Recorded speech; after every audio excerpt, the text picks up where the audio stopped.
আজকে রান্না করব চিকেন কারি আর সাথে রান্না করব তিতা করলার ভাজি। হ্যালো এভরিওয়ান, কেমন আছেন সবাই? আশা করি ভালো আছেন, আমিও ভালো আছি। তো শুরু করে দিলাম রান্নাবান্না। তো দেখতে পাচ্ছেন এতে আমি আদা রসুন দিয়ে পেস্ট দিয়ে দিয়েছি। তারপর একটু নেড়ে চেড়ে ভেজে তাকে হলুদ, মরিচ, ধনিয়া গুঁড়ো, জিরার গুঁড়ো, তারপর গরম মশলা সব কিছু দিয়ে একটু অল্প একটু পানি দিয়ে মশলা কষিয়ে নিচ্ছি। তারপর চিকেনটা ভেজে নিয়েছি। তো দেখতে পাচ্ছেন মশলা কষানো হচ্ছে। অল্প পরিমাণ লবণ দিয়ে দিচ্ছি, যেহেতু আমি চিকেনটা ভেজে নিয়েছি।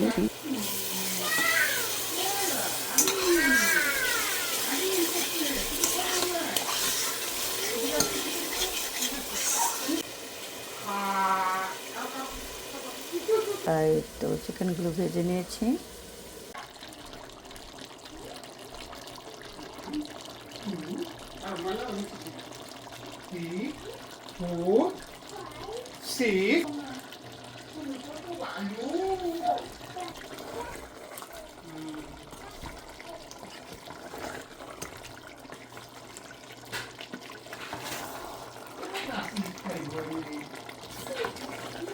তো দেখতে পাচ্ছেন পাতলাটা খুব ছোটো হয়ে গেছে।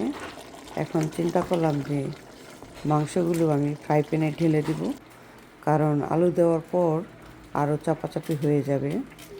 তো দেখতে পাচ্ছেন ফ্রাই প্যানে ঢেলে দিলাম। তো তরকারি কালারটা কিন্তু খুব সুন্দর এসেছে। আর যেহেতু একটু ঝাল দিয়েছি, তো আমাদের পরিবারে ঝাল সবাই পছন্দ করে। তো মোটামুটি রান্নাবান্না শেষ হয়ে যাচ্ছে। তো দেখতে পাচ্ছেন, আর তিতা করলা ভাজি করব। এদিকে একটু ধনিয়া পাতা দিয়ে দিলাম। তো তিতা করলা ভাজিটাও রান্না হয়ে গেল। তো মোটামুটি রান্না শেষ। তো আপনাদের কাছে কেমন লাগলো আজকে রান্না?